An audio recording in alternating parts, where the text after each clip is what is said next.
Kind of boring, this meditation, isn't it?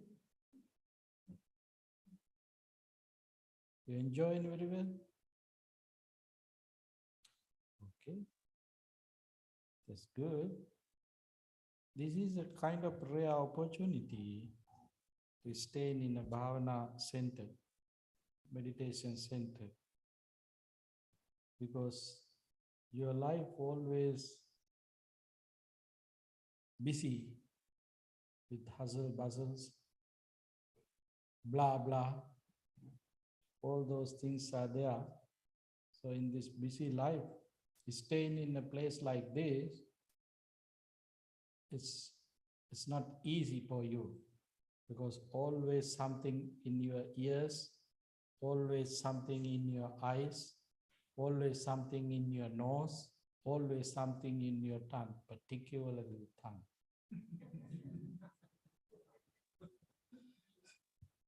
But in here, you are taming. You are taming your eyes. I think these days no screens, only my screen. And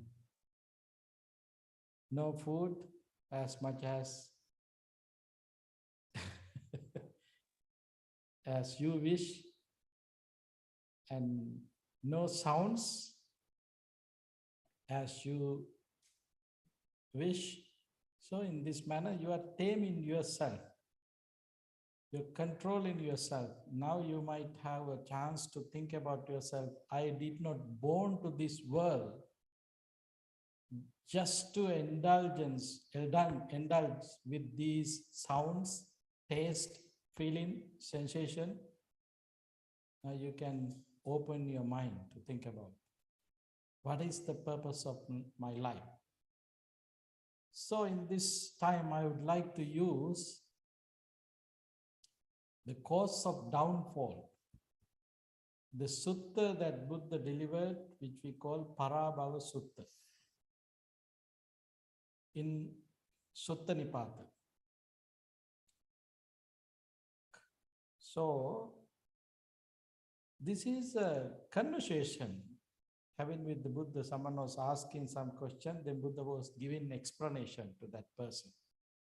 Very interesting sutta. If you never read this sutta, just try to read it to enjoy, because beautiful poems are there, which is very helpful for our life. So let's see what we can get through this sutta. Parabhava Sutta supplements it by pointing out the causes of downfall.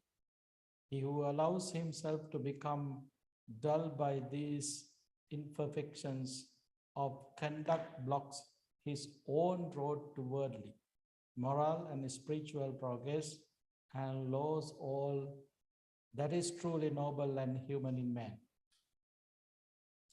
No one is blocking your spiritual development. You are blocking yourself if you apply these things to your day-to-day life. Around the world, always we ready to blame, to point out others. This happened to me because of him. I have been interviewing hundreds of drug-addicted people in this country. All of them point out, this happened because of my friends. This happened because of such a person. But no one can blame if you are strong enough, if you are established yourself. We are pointing out someone, this happened to me because of someone else, because that is your weakness. You did not establish your mind. You did not firm. So we have to establish our mind. What is wholesome? What is good? So understanding all these wholesomeness and good, we have to be mindful to take care of our behavior to take care of our mind, take care of ourselves. That is our responsibility. So, we not supposed to point it out someone else. Oh, this happened because of this. It is our weakness, but there are people ready to say, oh, this happened because of him. No. This happened because of me. Pointing out to yourself. Turn on to yourself. Look at your mind. Look at the things doing by you. What is happening there? Then you can understand. So anyway, if you are applying these things to your day-to-day life, you are blocking your progress, your spiritual development. As we know, there are perfections to fulfill, to attain enlightenment. There are 10 perfections are there to attain enlightenment. So these are in our process. It is not just happening in once. We have to pay attention. We have to be mindful. We have to put our effort, right effort, and we have to try to keep that right effort into top-up level. This is the way how we have to fulfill our 10 perfections. Some of them are arguing, no, Buddha did not mention 10 perfections. Forget about that arguments. Whether Buddha told us or not, it does not matter. But perfections are there. These are duty, responsibilities, the things that we have to do. For what? To establish our happiness. Whether you are planning to attain enlightenment or not, it does not matter. Sometimes perhaps still you are not in that path. You don't have that goal yet, but you have thoughts in your unconsciousness that is to be successful in this very life. This is unique for all living beings, particularly for all human beings. You have that thoughts in your mind. So having that thoughts, keeping that thoughts, we are trying in different paths to be a successful person. These are the barriers, these are the disturbances that we have to become a successful person. Not just only to attain this enlightenment. These are the barriers for our successful achievements. We are not able to be a successful person because we have these troubles, these disturbances ourselves. So knowing this, we can develop our energy, effort to go against all these waves. These are kind of social waves. We have to go against these waves. We have that strong power. The Buddha encouraged us. The Buddha encouraged us, delivering few discourses in once. The Buddha said directly, if you are not able to do this, if I did not do that, I'm not asking to do it for you. Buddha had mentioned. It means he had done all these things what he delivered in his sermons. He had been experienced in himself, and then he is giving directions to do those things for ourselves, to gain ourselves, to establish ourselves. So whatever the things that we have as a teachings of the Buddha, all these things experienced by the Buddha. So this one also, one that we have in Parabhava Sutta, there are few factors. All these factors had been experienced by the Buddha. That's why he is telling these are downfall path You're not supposed to apply this downfall path to your life. You have to protect yourself. You have to protect your spirituality. You have to protect your happiness. You have to protect your mindfulness. You have to protect your sansaric journey, not to get into awful stages. In sansaric journey, now in here we are living as the human beings, but the nature of sansaric circle, we don't know how would be our next life.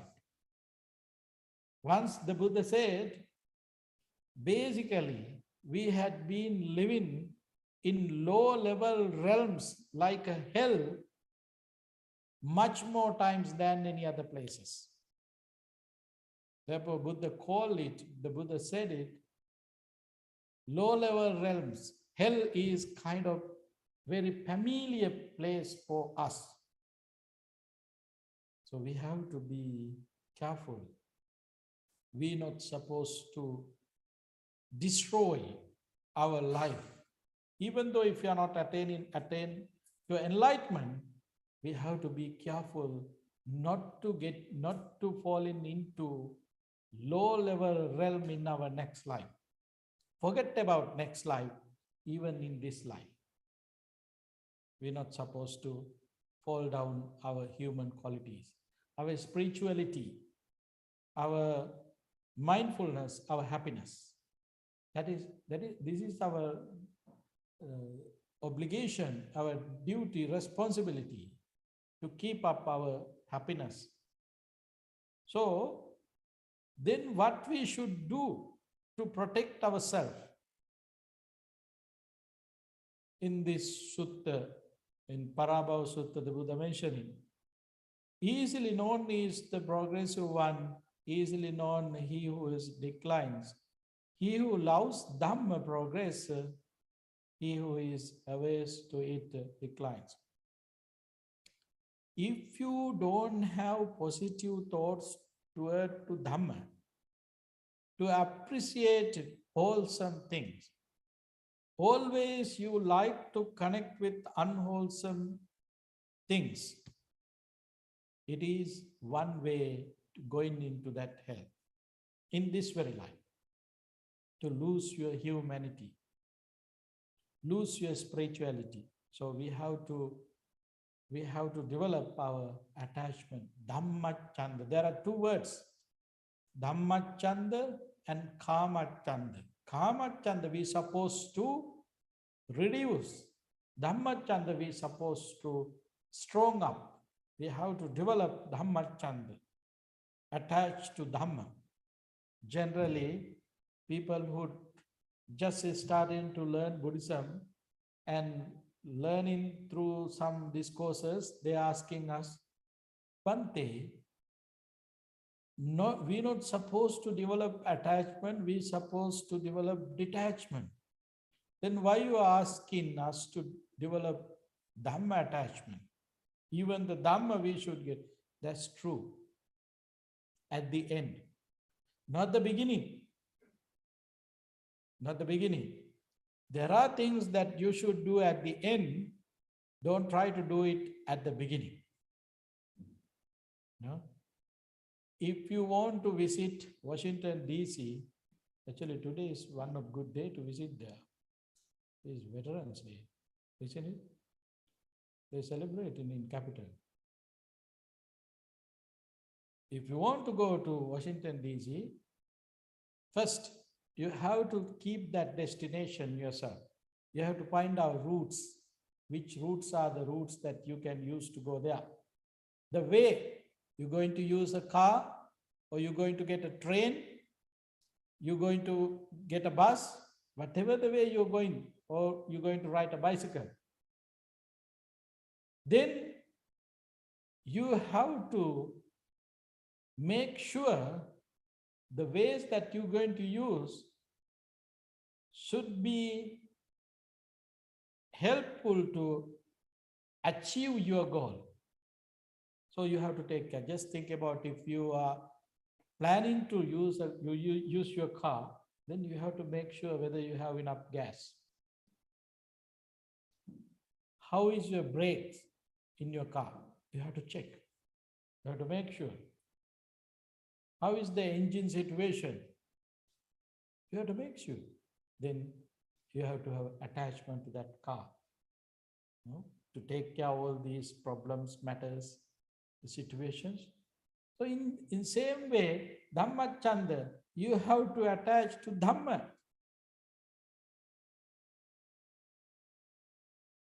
In Alagattupama Sutta, the Buddha used a simile. The simile of raft.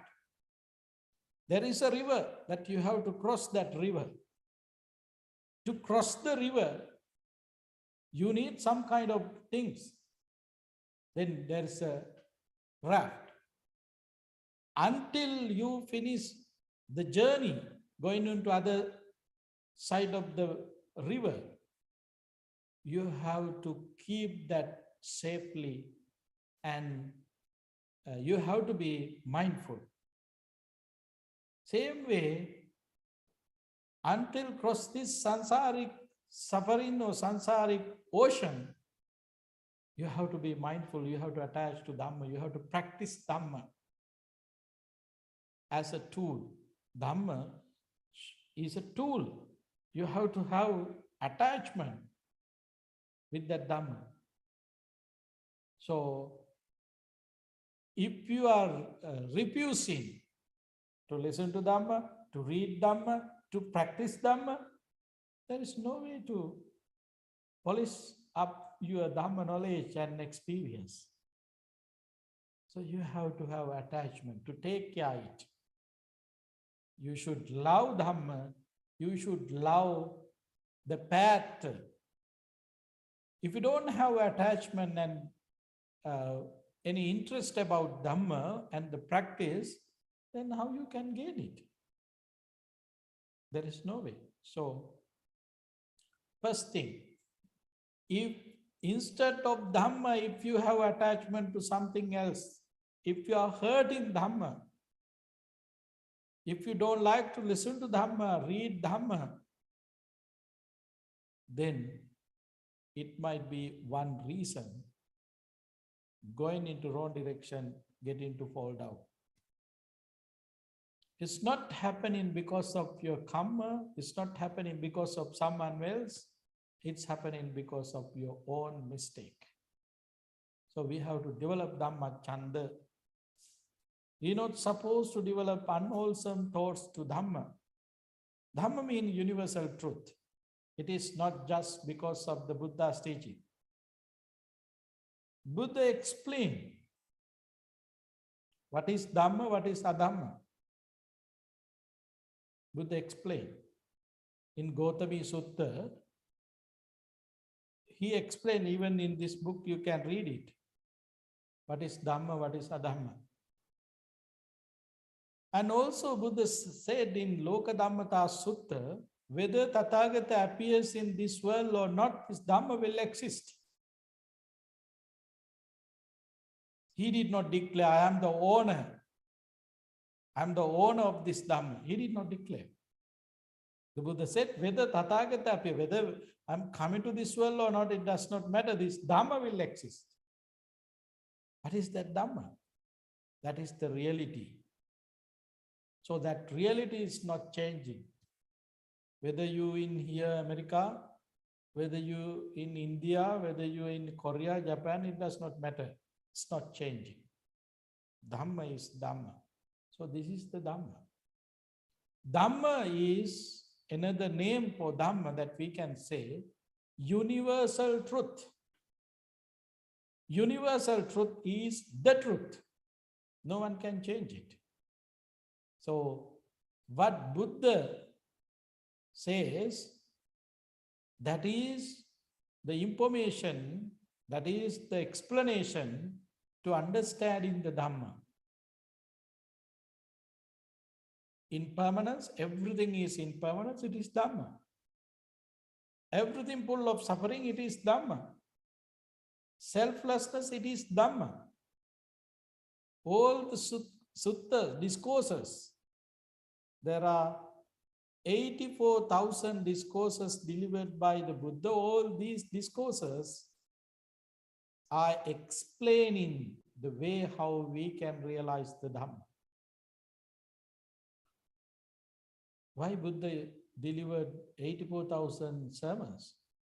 Because our minds are different. Our capacities are different. According to our capacity, we can understand Dhamma. Therefore, Buddha had met a different kind of people who has different kind of mental stages. Their capacity was different. Then he had to explain in different ways. One discourse, the discourse that we discuss is Parabhava Sutta. It's very simple way it has been explaining. Very simple way it has been explaining about the life. In Mangala Sutta, it's explained in different way. In Singalovada Sutta, it's explained another way. And there is another sutta, Vasala Sutta, different views are there. So each and every discourse has given us different explanation for same thing. For same thing. Four Noble Truth is truth. There is no second Four Noble Truths. Noble Eightfold Path is the path. There's no another path. Ekaya no ayam maggo, this is the one and only path. To explain these Four Noble Truths and Noble Eightfold Path, the Buddha had given all these Dhamma sermons, 84,000 Dhamma sermons. But explain one thing. In this Parabhava Sutta also given us directions, and particularly in here, this one is explaining what we not supposed to do. It's explaining the negative effect. So in one thing is Dhamma. If someone hurting Dhamma, no way. They are not able to see the truth. They are not able to keep their spiritual development. They are not able to be happy in this world as well as next life. That's the truth. It's not my explanation. That explanation has in this sutta. Second thing, the wicked are dear to him. With the virtuous, he finds no delight. He prefers the creed of the wicked. This is cause of one's downfall. If you are attached to wicked things, if you don't attach to virtuous things, then you are in trouble. It is a cause for your downfall. For example,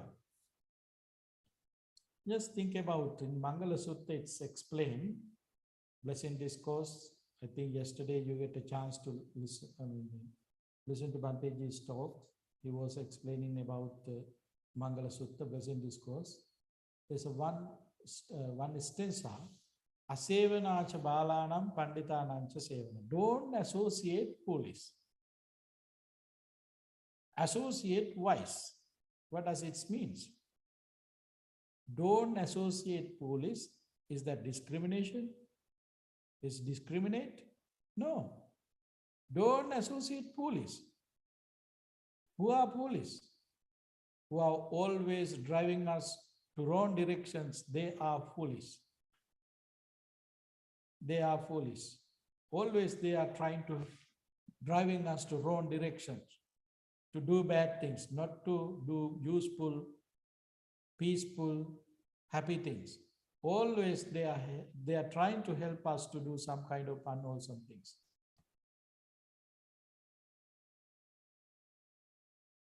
So we know the results. If we going to associate that kind of friends, always we are in trouble.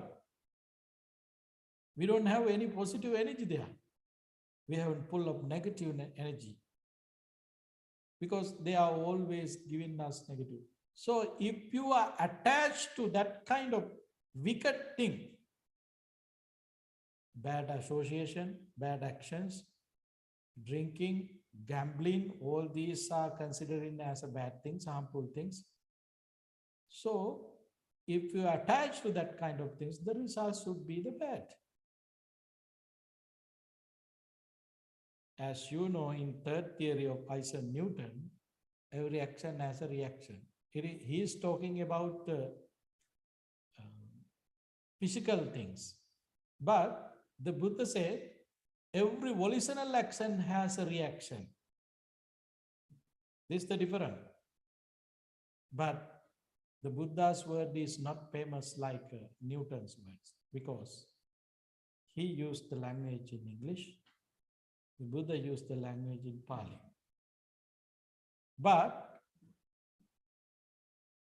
so many criticize about the theories of Newton, but there is nothing, no one can criticize about the Buddha's theory.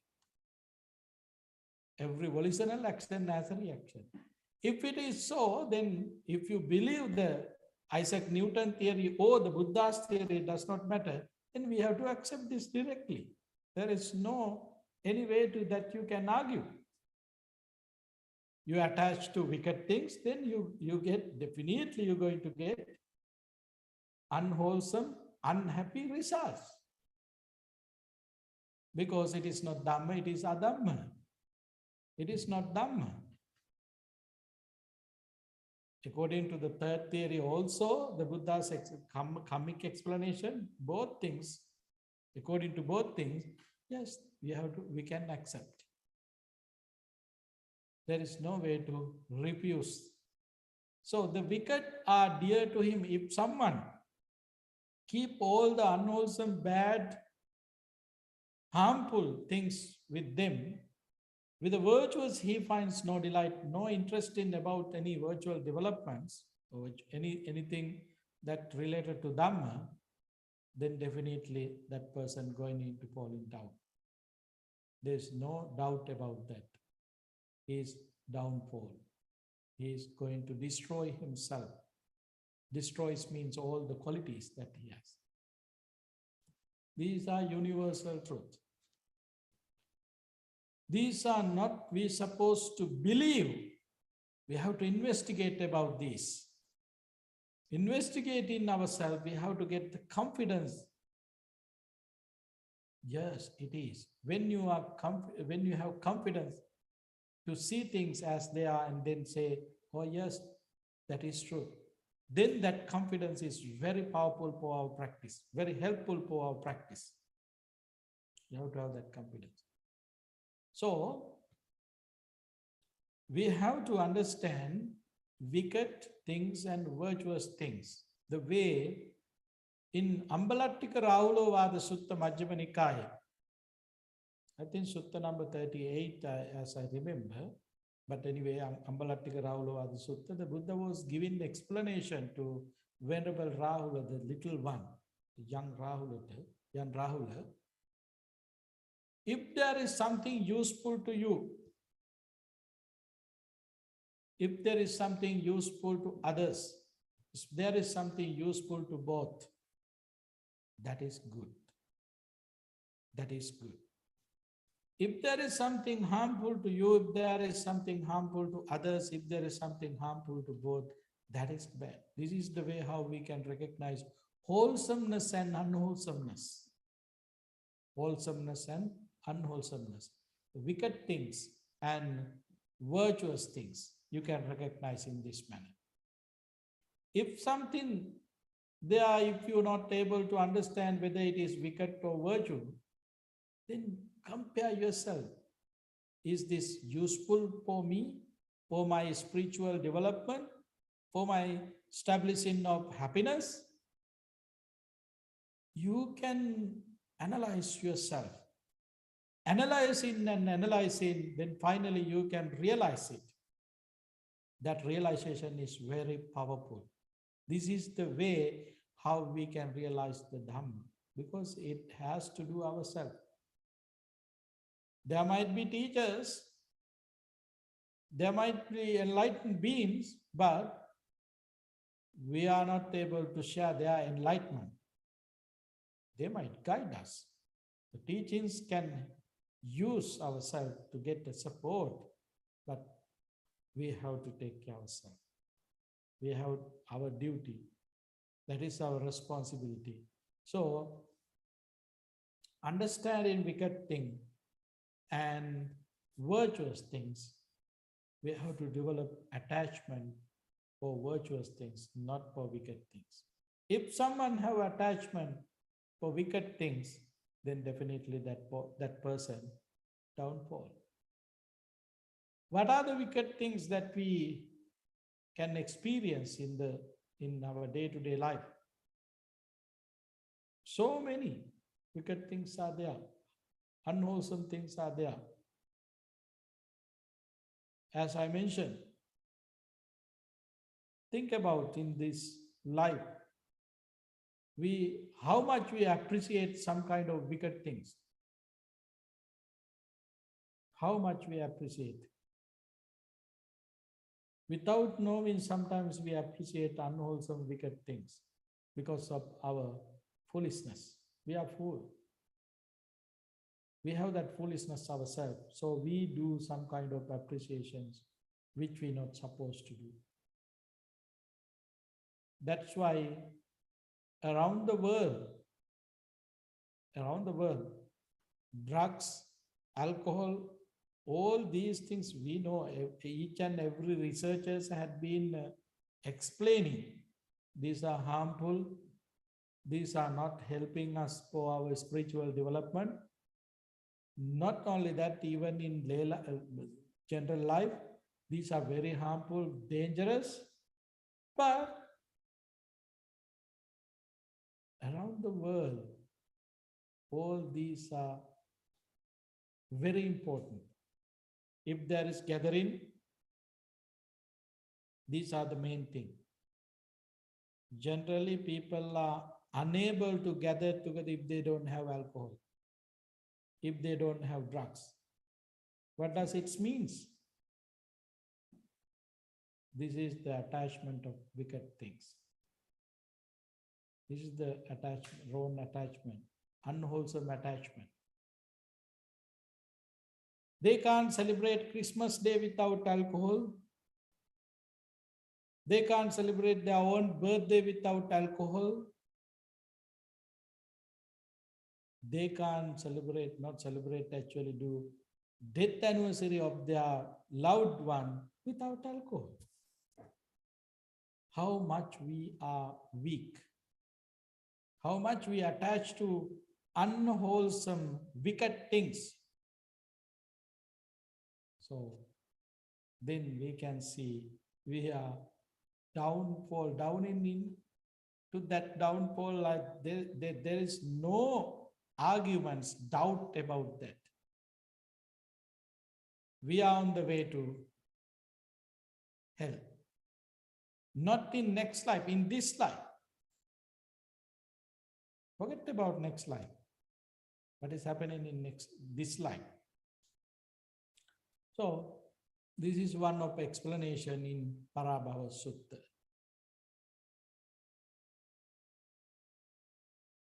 Being fond of sleep, fond of company, indulged, lazy and irritable, this is cause of one's downfall.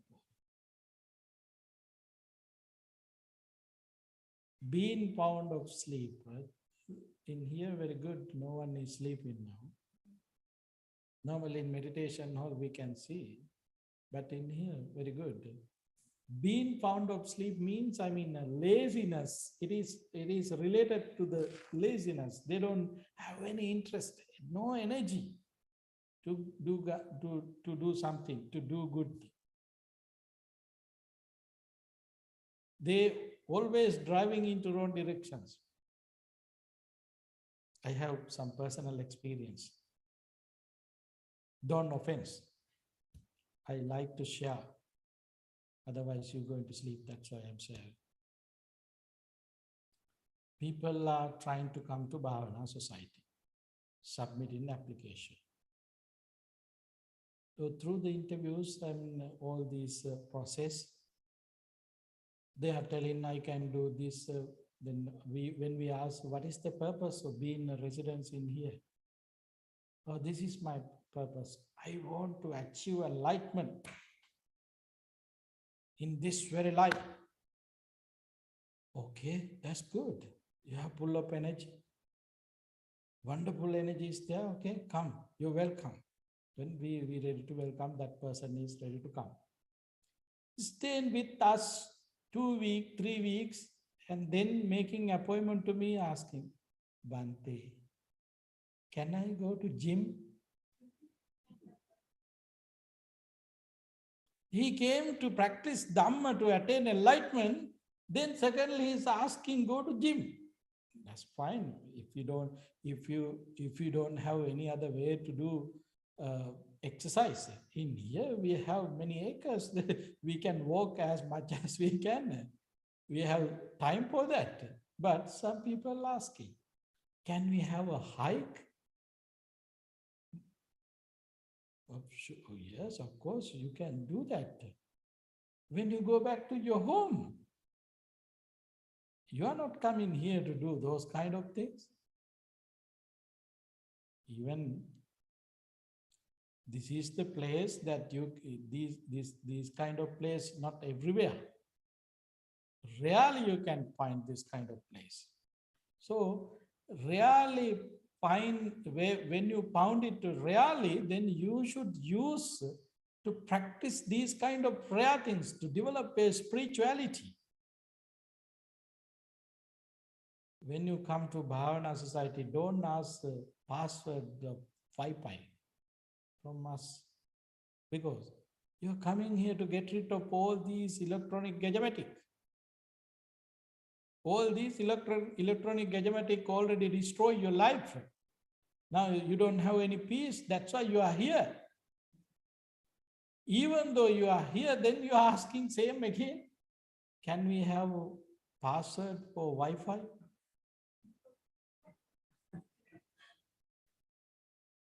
What does it mean?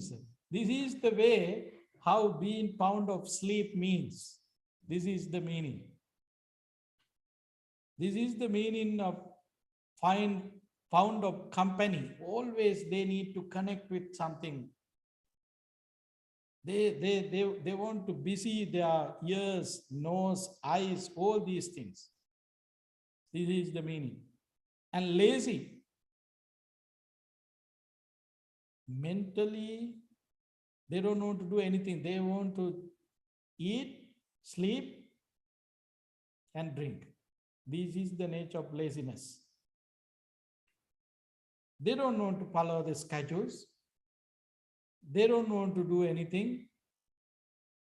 If you are not developing your inside, there is no way to establish your happiness. Dear friends, your wealth is not your happiness.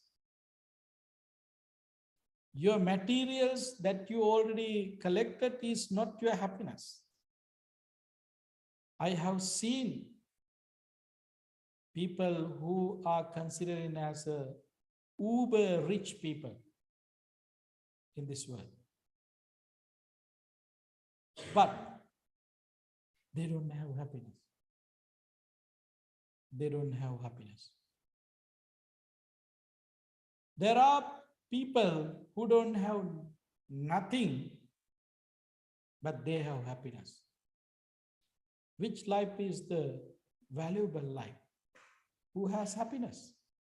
Because we all always trying to find happiness. So happiness is not coming through your sleepiness, laziness, indulgent thoughts. Those are not helpful for you to establish your happiness, to find your happiness.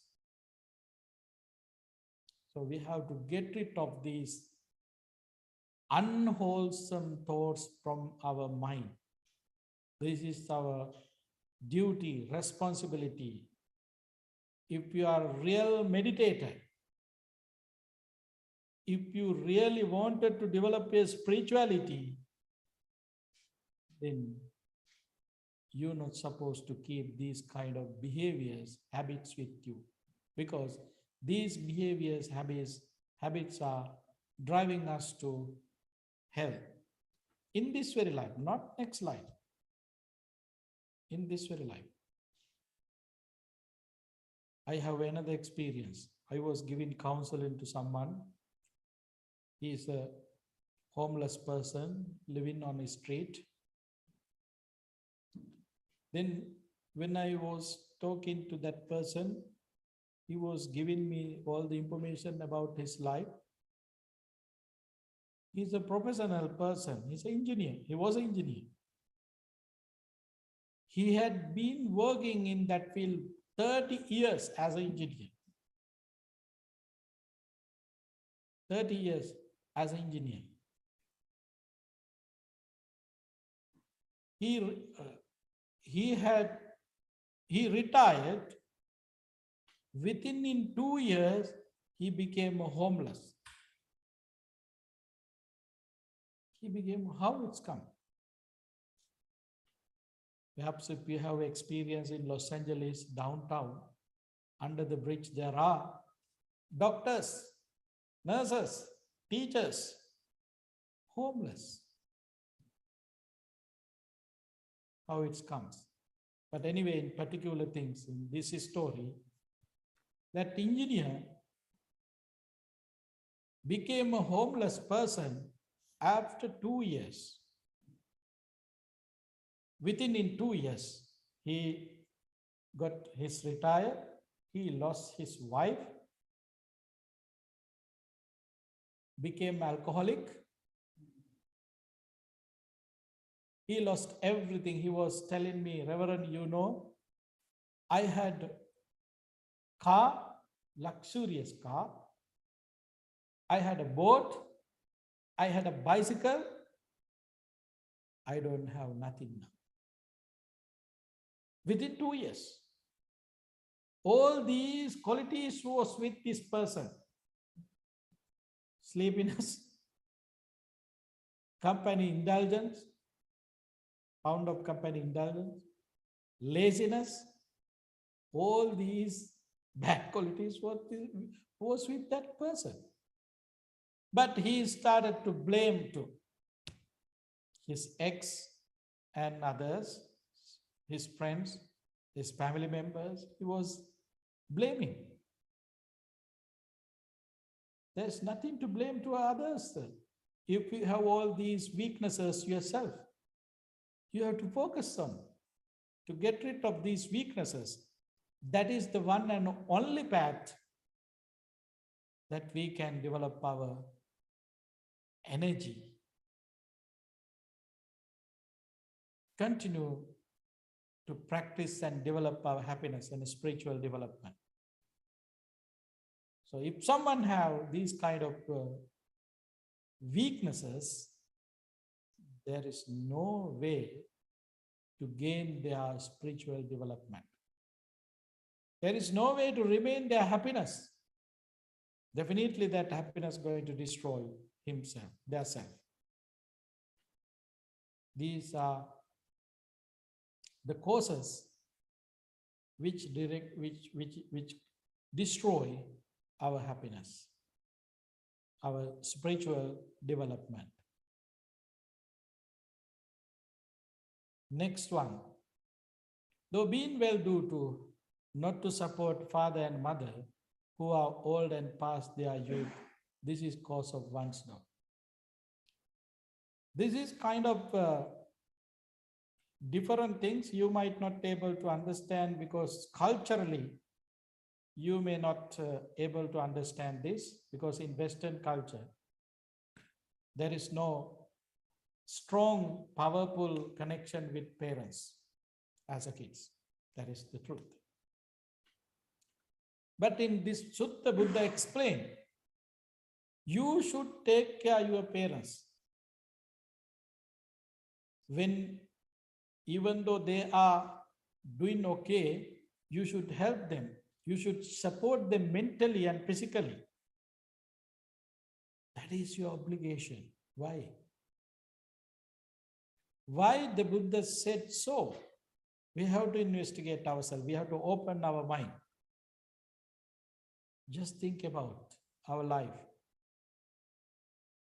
Whatever things that belongs to you, all these things comes from your parents. Don't? It is. The blood that you have in body, where did you get it? From your mother and father. The breath is very important. Where did you get this breath? From your mother and father. Now today you can do so many activities. You can jump, you can walk. You have so many skills. All these skills basically got from our mother and father. They are the people who help us to stand up, to walk, to do some things using our fingers. All these things done by our parents. Using finger, we can do so many activities now, so many things. But who create these skills for us, who help us to develop these skills? Our parents. That's why the Buddha is explaining, not in this sutta, there are many places the Buddha has explained, you should help your parents. You should take care of your parents. That is your obligation. That is your obligation. Buddha has explained it. But in this culture, you don't have that situation, but you can think about it. I have a wonderful story about this. The story is, in Thailand, early in the morning, monks gathered together and sweep the floors outside and inside the temple. When they were sweeping outside, they heard a sound from their gate, by the gate.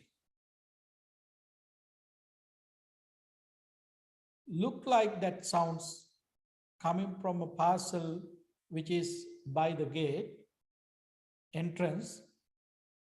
So they thought themselves, this might be something living thing, maybe dog, maybe a cat, because we have that kind of experience.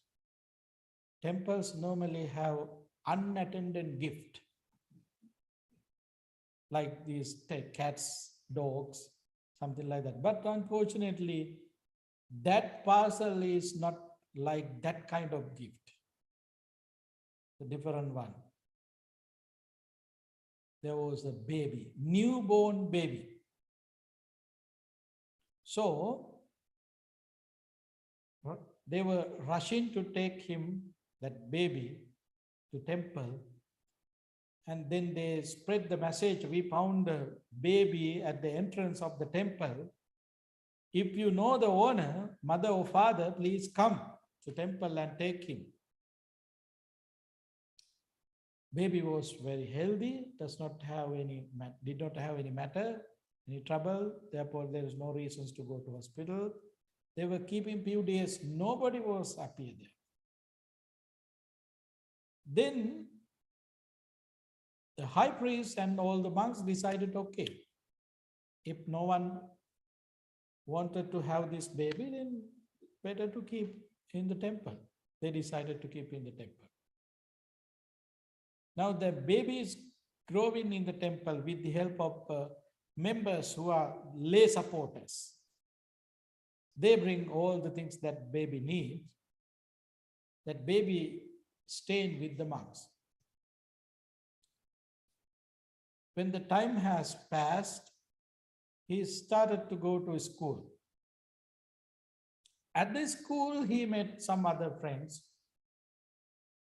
peer groups. When they were talking each other, playing each other, This young fellow get to know about some other relatives because his friends are talking about their parents, their uncles and aunts, their brothers and sisters. He was thinking himself, I don't have any of these. I have only monks, high priest and little monks and the people who are coming to temple. That's it. I don't have my mother. I don't have my father. I don't have any brothers or sisters. I don't have grandparents. He was kind of upset.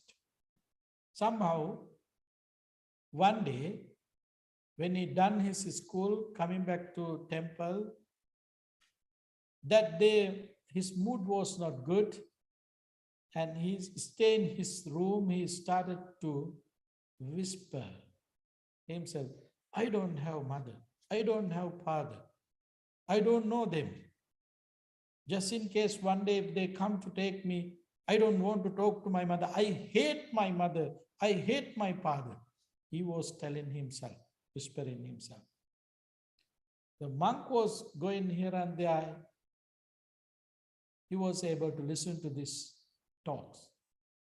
Then the high priest asked to that young fellow to come to him. Then had a conversation with that young fellow. Come and sit here. Then they started. What do you think? Would you like to have some money? Oh yes, now in this age, he knows about that concept, money. Then he is happy because he don't have money. So then the monk was asking from him, what do you think if someone giving you $2? Oh, I'm very happy. I like to take it saying thank you. Okay. Think about if someone giving you $10, I'm very happy. I want to say thank you a lot. Okay, you like? Yes. How about if someone asks, if someone giving you $20? He was very happy. He explained, I'm very happy. How about if someone giving you $100? I'm very happy. I want to thank a lot. Even I'm trying to give a kiss for that person also. He was telling, the young fellow, no? Somehow it's turned into other side. Okay, you said, you're saying you like money. If someone giving money, you're very happy to accept that money saying thank you. Yes. How about it's happening like this? Someone giving $20 asking part of your finger. Then looking at the finger, turning here and there. Oh, no. I can't give a part of my finger. Because if I don't have finger, how I can write letters? How I type my lace? I need my finger. So I don't need that $20. Okay, think about someone asking $100, giving $100 and then asking part of your finger. He's looking at his finger again and telling, no. I don't need that $100. I want to keep my finger. Okay, if someone asking from you, giving $1,000, hold your hand, what do you think? And $1,000, that amount is very big for that kind of person. And then turn in his hand and looking at hand, then say, oh, if I don't have a hand, how I can play with my friends? How I can write? How I can do other works? No, I don't need that $1,000. Better to keep my hand myself. That was his explanation. Then Bhante turned into him and then said, see how much money that they promise to give you is not valuable with your body parts. You have unvaluable body parts with you. This unvaluable body you got from your mother and father. Then don't develop bad, unwholesome, angry thought to your mother and father ever. In here, we have a lesson. Why the Buddha said in here, if you are not helping your parents, you have ability. This is the reason. All these skills, energy we got from our parents. Therefore, we have to develop our good thoughts to wholesome thoughts to our parents. We have to help them because it is a path to develop our spirituality. It is a path to gain merits ourselves. Because parents are giving us a blessings. That blessings are very powerful because they have very clean mind for us. How big you are, it does not matter if you have your mother and father. They have very clean, pure thoughts of you. That is reality. Because you are part of them. You're part of them. So that's why in this particular sutta, the Buddha explained, you're not supposed to forget them. You have to help them, particularly in their old age. You have to take care of them. If you don't do so, then you're going to downfall. You're going to downfall. Your happiness is not there. Your spiritual development is not there. Your happiness and spiritual development come through with the blessings of your parents. I don't know whether it is truth or not. You can examine yourself. Then you can realize it. To deceive by falsehoods, a Brahmin or ascetic or any other mendicant, this is cause of one's downfall.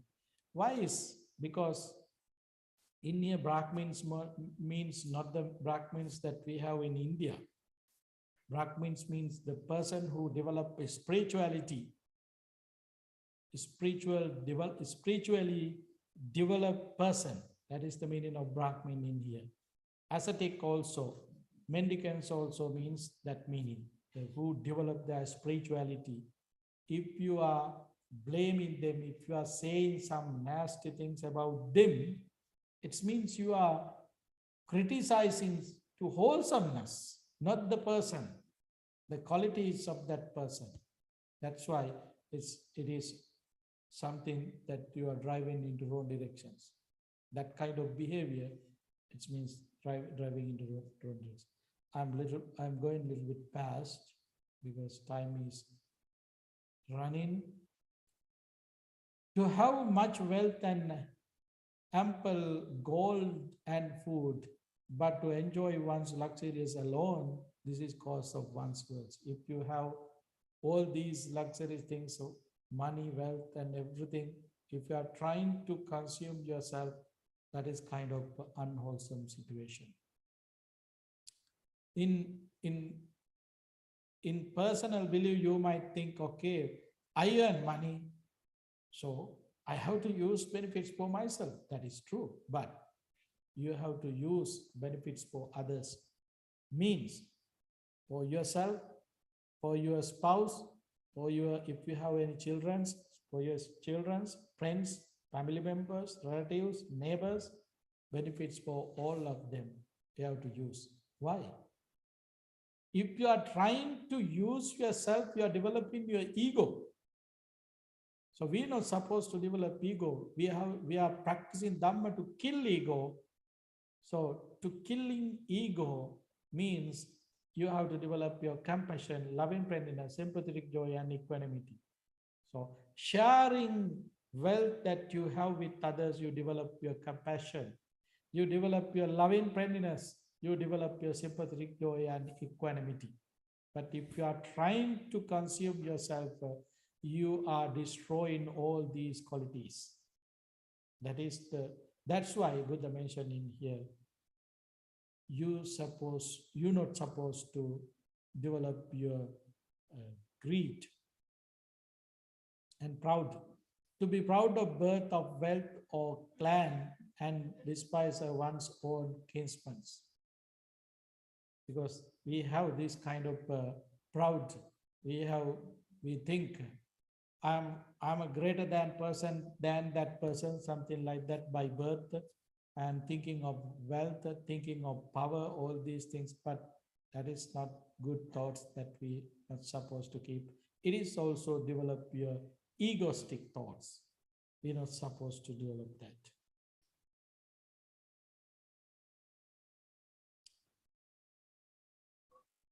To be a drunkard and gambler and to quit all and earns, this is cause of one's downfall.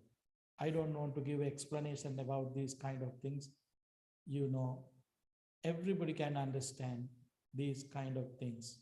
How harmful, how dangerous for our daily life, not only our spiritual development. This kind of interesting thing, not to be content with one's own wife. If here, if in here just mention wife, not just only wife, even husband, both sides. And to be seen with the harlots and the wives of others, this is a cause of one's downfall. This one also, there are so many stories regarding these kind of things in the society, so we don't want to explain. You can understand, just open your eyes to see the results. This is kind of interesting things, being past one's youth, to take a young wife and to be unable to sleep or jealous of her. This happening. Okay? The Buddha's explanation, not my explanations. So I think you may not have this kind of troubles, but in the society, yes.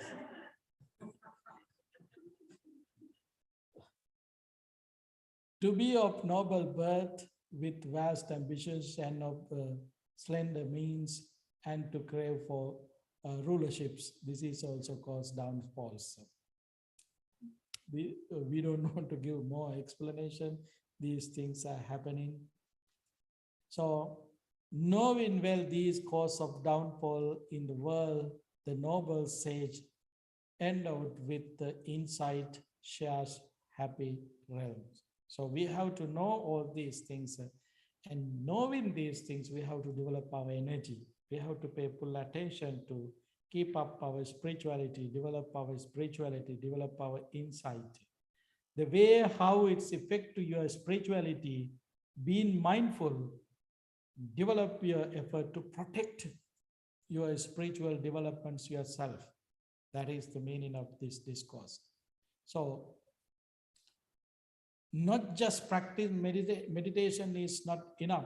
Now you can see, practicing generosity, observing precepts, all these are very helpful to keep up your spiritual development and protect your spiritual development. Because as I mentioned at the beginning, we are developing our mindfulness, we are developing our concentration for what?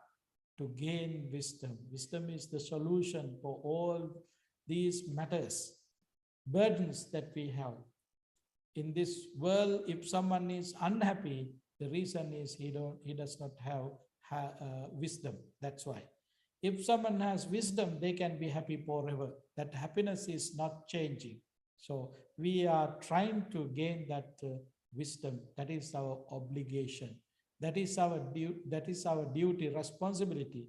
We born to this human world as human beings to develop, uplift our human qualities, our spirituality. So gaining wisdom is part of that spirituality. Gaining wisdom is part of our obligation. it is our duty, it is our responsibility. So, taking all these knowledge, understanding these kind of things, facts, and open your mind, analyze it, and try to realizing, try to get rid of all these unnecessary things from our practice. This is the meaning of this sermons or this talk. Thank you very much. If you have questions, you can write down it. Let's use all these questions at our Q&A session. Thank you.